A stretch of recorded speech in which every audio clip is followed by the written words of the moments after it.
Good morning, Bes! So, Bes, kahit hapon na ay energy pa rin. At Bes, papunta na ako sa Doña Salome kung saan gaganapin ang ah, Mothers of Lian. First cooking show ever. Naku, Bes!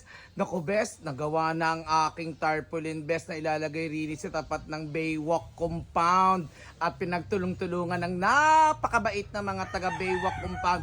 At ni Bes Uroy, ang supervisor. At Bes, sila'y nahihiya. Ay, Bes! Nandiyan ka pala. Miss A ng, Hello po. ng Tuwi, Bes. Saan ka nga nag-work?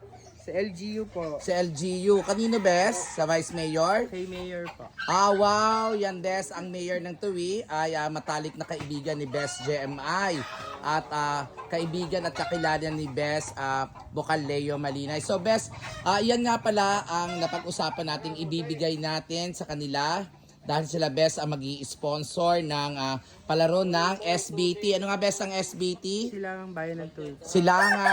Sinilangang Bayan ng Tuwi. Wow! Talaga namang parang East, Pearl of the East. Diba, Bes? Yan ang Pilipinas, Sinilangan. So, Bes, yan, napakaganda na kanilang jersey, Bes Tuwi. Pang-ilan ba, Bes, yan sa palaro ni GMI? Nakapasok ba yan sa semifinals? Hindi po, pero nasa top 16 po. Wow, top 16 sa dami ng bayan ng Tuwi. Ay, sa dami ng bayan dito sa Batangas, Bes. Talaga namang napakahusay ng mga players ng Tuwi, Bes. Hinahangaan ko mga yan. At yan ay tinrain ni Bes Arman Bayaborda ng Tuwi. Kasama ka, Bes, sa coaching staff, no? Yes po. Nako, napakahusay talaga ng mga kabataang bilibulista ng bayan ng Tuwi. So, Bes, mahal ang bayan ng Tuwi. Mahal ni Bes GMI, mahal ni Bes Bokal Leo. At Bes, isa ako sa judge sa gaganaping Muse, diba?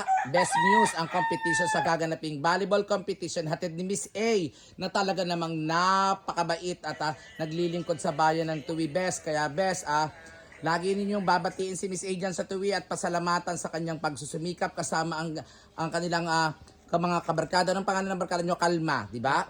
So, Bes, ang grupong Kalma ang nagpapasaya ng mga kabataang balibulista, mga third sex na dapat Bes tinatanggap dyan sa bayan ng Tuwi, na talaga namang sila ang gumagawa ng maraming pagpapasaya sa mga balibulistang bata man o matanda, babae man o lalaki at third sex. So, si Bes, sa bayan ng Tuwi, nirirespeto ang third sex kasi ang third sex ang siyang nagpapasaya sa kabataan sa Tuwi. So, Bes, stay happy pagpunta sa Tuwi at stay fresh. Good morning, Bes!